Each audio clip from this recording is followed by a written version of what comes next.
وقت کم مقابلہ سخت، چاند رات پر عید کی تیاریوں کو فائنل ٹچ دینے کا مرحلہ، مارکیٹوں اور بازاروں میں گہما گہمی عروج پر، شہری فیملیز کے ساتھ شاپنگ میں مصروف، خواتین کا آرٹیفیشل جیولری، کاسمیٹکس اور چوڑیاں کے سٹالز پر رش لگ گیا، مہندی کے نت نئے ڈیزائنز بنوانے کا شوق، مہندی کے سٹالز خواتین سے بھر گئے، بچوں کی بھی فرمائشی programmes.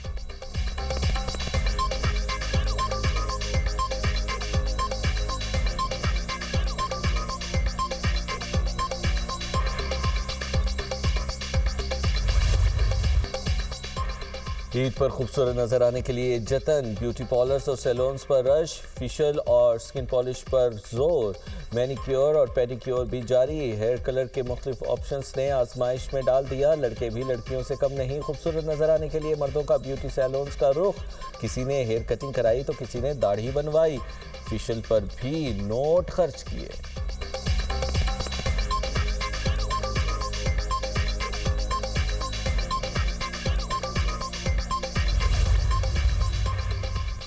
Field marshal Syed Asim Munir کی جانب سے عید الفطر پر قوم کو مبارکباد، ایڈمرل نوید اشرف اور air chief marshal Zaheer Ahmed Babar Sidhu کی بھی قوم کو مبارکباد۔ مسلح افواج کا عید الفطر پر اہل وطن کے لیے نیک تمناؤں کا اظہار، ISPR کا کہنا ہے عید اتحاد، ہمدردی اور شکر گزاری کی اقدار کی عکاس ہے، عید پاکستان اور امت مسلمہ کے لیے امن، خوشحالی اور برکتوں کا پیغام بنے۔ مسلح افواج کے لیے عید کا حقیقی جذبہ وطن کے دفاع اور خدمت میں مضمر ہے، افواج پاکستان کی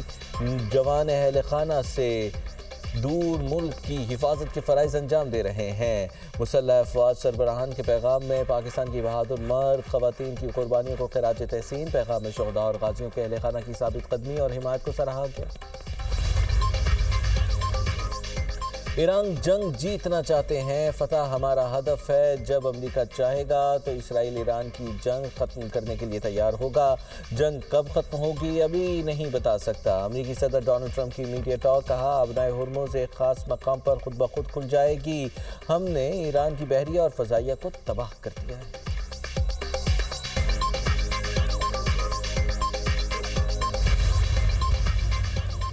اسرائیلی اور امریکی حملے میں ترجمان پاسداران انقلاب شہید سرکاری ٹی وی نے بریگیڈیئر جنرل علی محمد نعینی کی شہادت کی تصدیق کر دی۔ اسرائیل کا اعلیٰ ایرانی انٹیلیجنس عہدیدار مہدی رستمی اور بسیج فورس کے افسر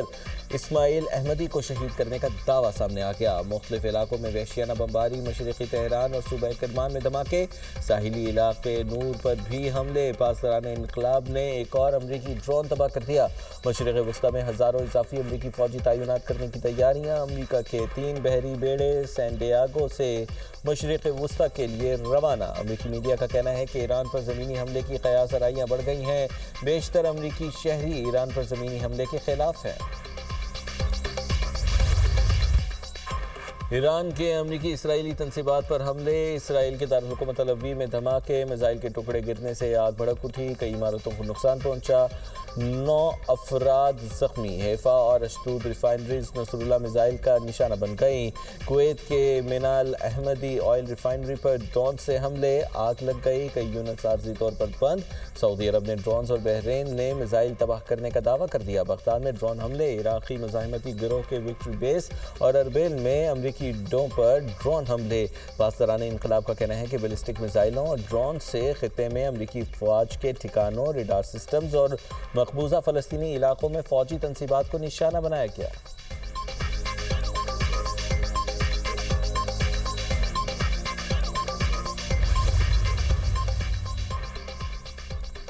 ایران پاکستان اور افغانستان میں ثالثی کرانے کے لیے تیار، ایرانی سپریم لیڈر مجتبی خامنئی نے آڈیو پیغام میں کہا کہ دشمن ٹوٹ چکا، مقاصد حاصل کرنے میں ناکام ہو گیا، ہمارا اتحاد دشمن کو جھکنے پر مجبور کر دے گا، ترکی اور عمان پر حملوں میں ایرانی فوج یا اتحادی ملوث نہیں، اسرائیل ہمسایہ ممالک سے ہمارے تعلقات خراب کرنا چاہتا ہے، پاکستان عظیم اور ہمارے لیے بہت زیادہ اہمیت رکھتا ہے، پاکستان اور افغانستان تعلقات بہتر کریں۔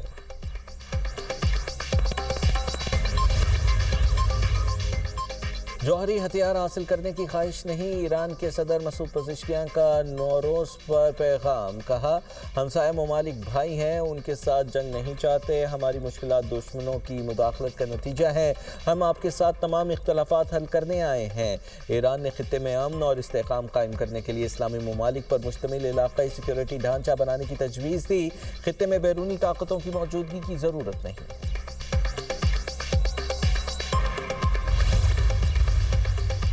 ایران اور برطانیہ میں کشیدگی، تہران کا واضح موقف، ایرانی وزیر خارجہ کی برطانوی سیکرٹری خارجہ سے ٹیلی فونک گفتگو، عباس عراقچی نے کہا امریکہ کو فوجی اڈے دینا جارحیت تصور ہوگا، ایسے ممالک کو جنگ کا حصہ سمجھا جائے گا، اگر برطانیہ امریکہ کو کسی بھی قسم کی مدد فراہم کرتا ہے تو اس سے صورتحال مزید کشیدہ ہوگی۔ برطانوی سیکرٹری خارجہ نے ایرانی رہنما کو برطانوی اڈوں پر حملوں کے حوالے سے خبردار کیا۔ یوئیٹ کوپر نے اپنائے ہرمز کھولنے کا مطالبہ کیا اور واضح کیا کہ برطانیہ نے اپنے دفاعی آپریشنز خلیجی ممالک پر ایرانی جارحیت کے رد عمل میں شروع کیے۔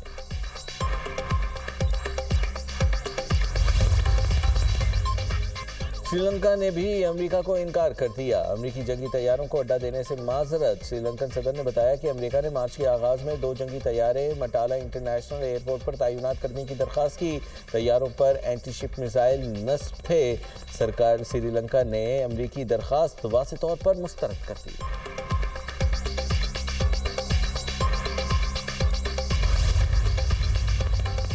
امریکہ آبنائے ہرمز کھلوانے میں ناکام، انٹرنیشنل میری ٹائم آرگنائزیشن کا آبنائے ہرمز کو دوبارہ کھولنے کے لیے مذاکرات جلد شروع کرنے پر اتفاق، اگلے ہفتے ایران اور علاقائی طاقتوں کے ساتھ فریم ورک تلاش کرنے کے لیے مذاکرات شروع کیے جائیں گے۔ تنظیم کے سربراہ کے مطابق خطے کا کوئی بھی ملک ان مذاکرات سے باہر نہیں ہوگا، تجارتی جہازوں کی محفوظ آمد و رفت کے لیے کوئی حل تلاش کرنا ہوگا، پورے خطے کو ایک ساتھ کام کرنے کی ضرورت ہے۔